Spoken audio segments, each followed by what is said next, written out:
പ്രേക്ഷകരെ, രാജ്യ തലസ്ഥാനമായ ഡൽഹിയിൽ ഇന്നലെ നമ്മൾ കണ്ടത് കോൺഗ്രസിന്റെ രാഹുൽ ഗാന്ധിയുടെ മാസ്റ്റർ സ്ട്രോക്ക് ആയിരുന്നു. ലോകകപ്പിൽ തന്ത്രം കൊണ്ടും ഐക്യം കൊണ്ടും അർജന്റീനയെ മലർത്തിയടിച്ച സ്പെയിനെ പോലെയായിരുന്നു ഇന്നലെ കോൺഗ്രസിന്റെ പെർഫോമൻസ്. അത് അതീവ രഹസ്യമായി തയ്യാറാക്കപ്പെട്ട ഒരു പദ്ധതിയായിരുന്നു കേട്ടോ. ഒരുപക്ഷെ 2024 ലോക്സഭാ തെരഞ്ഞെടുപ്പിൽ ഭാരത് ജോഡോ യാത്രയിലൂടെ BJPയെ കടപുഴക്കിയ തന്ത്രത്തിന് സമാനമായ ഒന്നാണ് നമ്മൾ ഇന്നലെ ഡൽഹിയിൽ കണ്ടത്. നോക്കൂ, ചോദ്യപേപ്പർ ചോർച്ച വലിയൊരു രാഷ്ട്രീയ വിഷയമായി ഏറ്റെടുക്കേണ്ടത്, അതിനെതിരെ പ്രക്ഷോഭം സംഘടിപ്പിക്കേണ്ടത് യഥാർത്ഥത്തിൽ മുഖ്യ പ്രതിപക്ഷ പാർട്ടിയായ കോൺഗ്രസ് ആയിരുന്നു കേട്ടോ. ഈ അഭിപ്രായം പലതവണ സർജിക്കൽ സ്ട്രൈക്ക് തന്നെ പറഞ്ഞിട്ടുണ്ട്. മാത്രവുമല്ല, ആകെ 1-2 പ്രതിഷേധ കൂട്ടായ്മകൾ സംഘടിപ്പിച്ച ശേഷം രാഹുൽ ഗാന്ധി വിദേശത്തേക്ക് പറന്നതിനെ നമ്മളൊക്കെ വിമർശിച്ചിട്ടുമുണ്ട്. എന്നാൽ ഇന്ന് കാര്യങ്ങൾക്ക് ഒരു വ്യക്തത വന്നിരിക്കുകയാണ്. ശരിയാണ്, രാഹുൽ ഗാന്ധി ഇന്നലെ പറഞ്ഞതുപോലെ ചോദ്യപേപ്പർ ചോർച്ച നമ്മുടെ കുട്ടികളെയും അവരെ കഷ്ടപ്പെട്ട് വളർത്തുന്ന ഓരോ കുടുംബത്തെയുമാണ് ഇപ്പോൾ ഇരുട്ടിലാഴ്ത്തിയിരിക്കുന്നത്. സ്വാഭാവികമായും അതിനെതിരായ പ്രതിഷേധം ജനങ്ങളുമായി വളരെ പെട്ടെന്ന് കണക്ട് ചെയ്യാൻ കഴിയുന്ന ഒരു വിഷയം തന്നെയാണ്. എന്നാൽ അപ്പോഴാണ് ഇതേ ആവശ്യവുമായി കോക്രോച്ച് ജനതാ പാർട്ടി രംഗത്തെത്തുന്നത്. ആ സമയം തന്നെ ഏതാണ്ട് കോൺഗ്രസ് പ്രതിഷേധത്തിൽ നിന്ന് പിന്മാറി.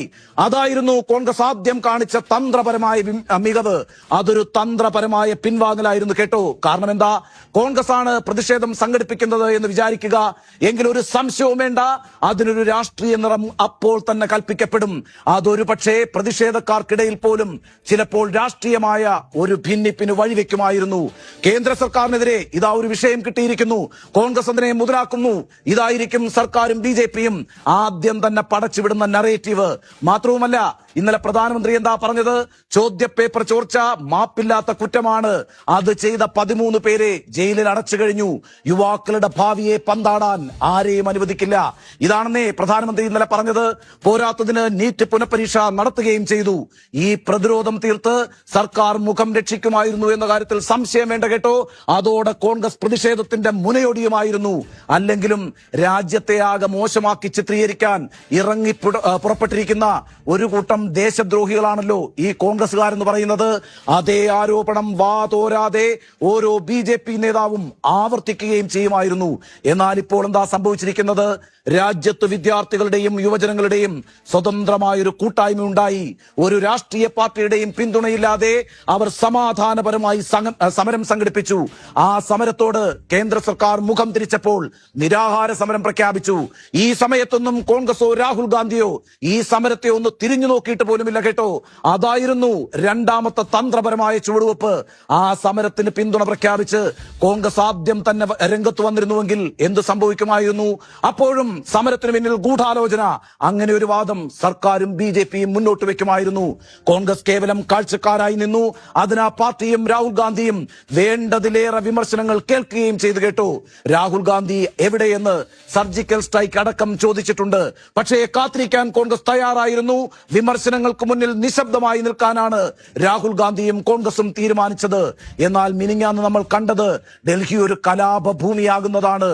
പോലീസും കേന്ദ്രസേനയും സമരം ചെയ്യുന്ന വിദ്യാർത്ഥികളുടെ തലതല്ലി പൊളിക്കുന്നതാണ്. കണ്ണീർ വാതകവും പെല്ലറ്റും ഒക്കെ പ്രയോഗിക്കുന്നതാണ്. അതോടെ പ്രതിഷേധം രാജ്യവ്യാപകമായി, ജനവികാരം കേന്ദ്ര സർക്കാരിനെതിരായി. എന്താ കാരണം? നമ്മുടെ കുട്ടികളാണ് അവിടെ സമരം ചെയ്യുന്നത്. സ്വന്തം ഭാവിക്ക് വേണ്ടിയിട്ടാണ് അവർ പട്ടിണി കിടന്ന് സമരം ചെയ്യുന്നത്. ആ കുഞ്ഞുങ്ങളെയാണ് കേന്ദ്ര സർക്കാരിന്റെ പോലീസ് തല്ലിച്ചതച്ചത്. അതേതൊരാളെയും വേദനിപ്പിക്കുമെന്നേ. അവർ നമ്മുടെ സ്വന്തം കുഞ്ഞുങ്ങളോ സഹോദരങ്ങളോ ഒന്നുമല്ല. പക്ഷേ അവരുടെ സമരം നമ്മുടെ കുട്ടികളുടെ കൂടി ഭാവിക്ക് വേണ്ടിയാണ് എന്ന് നമുക്കറിയാം.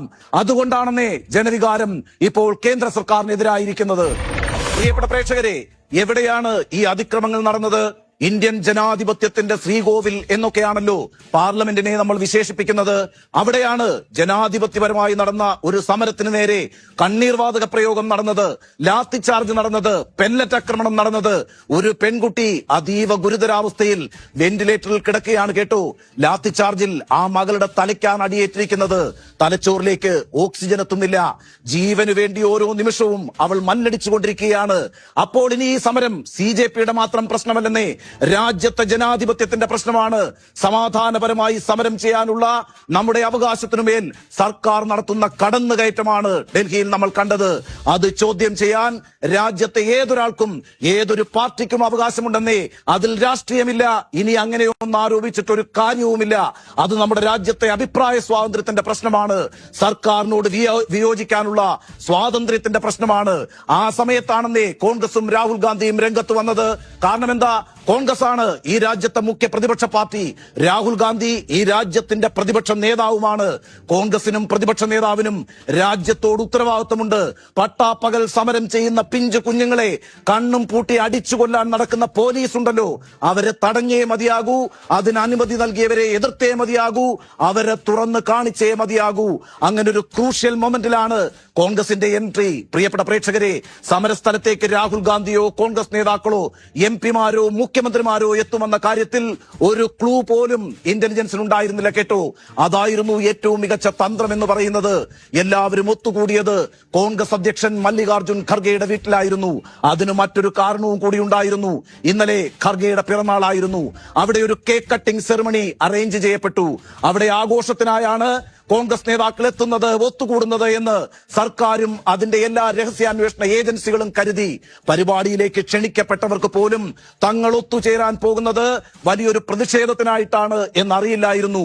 അങ്ങനെ ഒരു അറിവുണ്ടായിരുന്നെങ്കിൽ ചിലപ്പോൾ ആ വാർത്ത ചോരുമായിരുന്നു. 4 പേർക്ക് മാത്രമാണ് കേട്ടോ ഇക്കാര്യത്തിൽ വിവരമുണ്ടായിരുന്നത്. മല്ലികാർജുൻ ഖർഗെ, രാഹുൽ ഗാന്ധി, പ്രിയങ്ക ഗാന്ധി, KC വേണുഗോപാൽ. കഴിഞ്ഞു, നമ്മളിതാ തെരുവിലേക്ക് ഇറങ്ങുകയാണ് എന്ന് അവിടെ വെച്ചാണ് രാഹുൽ ഗാന്ധി പ്രഖ്യാപിക്കുന്നത്.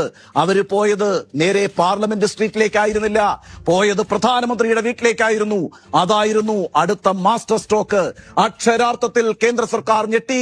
രഹസ്യാന്വേഷണ ഏജൻസികൾ വാ പൊളിച്ചു നിന്നുപോയി. നോക്കൂ, പിന്നെ നമ്മൾ കണ്ടത് കേന്ദ്ര സർക്കാരിനെ അടിമുടി വിറപ്പിച്ച പ്രതിഷേധ സമരമാണ് കേട്ടോ.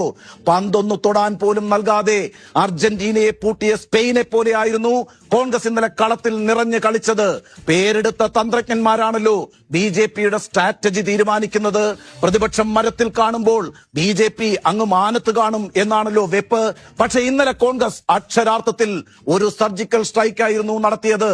അതിനു മുന്നിൽ തലകുനിച്ചത് നരേന്ദ്രമോദിയായിരുന്നു, അമിത്ഷായായിരുന്നു. കാരണം എന്താ?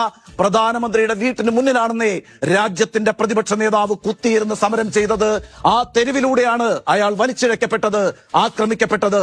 രാജ്യത്താദ്യമായാണ് കേട്ടോ ഇങ്ങനെ ഒരു പ്രതിഷേധം പ്രധാനമന്ത്രിയുടെ വീട്ടിന് മുന്നിൽ നടക്കുന്നത്. രാജ്യത്ത് തന്നെ ഏറ്റവും കൂടുതൽ സുരക്ഷാ സംവിധാനങ്ങളുള്ള മേഖലയാണ് പ്രധാനമന്ത്രിയുടെ വീട്. അവിടെ ഫിസിക്കലായി മാത്രമല്ല സാറ്റലൈറ്റ് സംവിധാനം വഴി വരെ എല്ലാ നിമിഷവും നിരീക്ഷണം നടക്കുന്ന സ്ഥലമാണ്. അവിടേക്കാണ് ഒരു പ്രതിഷേധ കടൽ ഇരമ്പിയെത്തിയത്. ഇന്നലെ അവിടെ സംഭവിച്ചത് ഒരർത്ഥത്തിൽ ബ്രീച്ച് ഓഫ് സെക്യൂരിറ്റി പോലുമാണ്. സത്യത്തിൽ സർക്കാർ എല്ലാ അർത്ഥത്തിലും നാണം കെട്ടു എന്ന് പറയാതെ വയ്യ.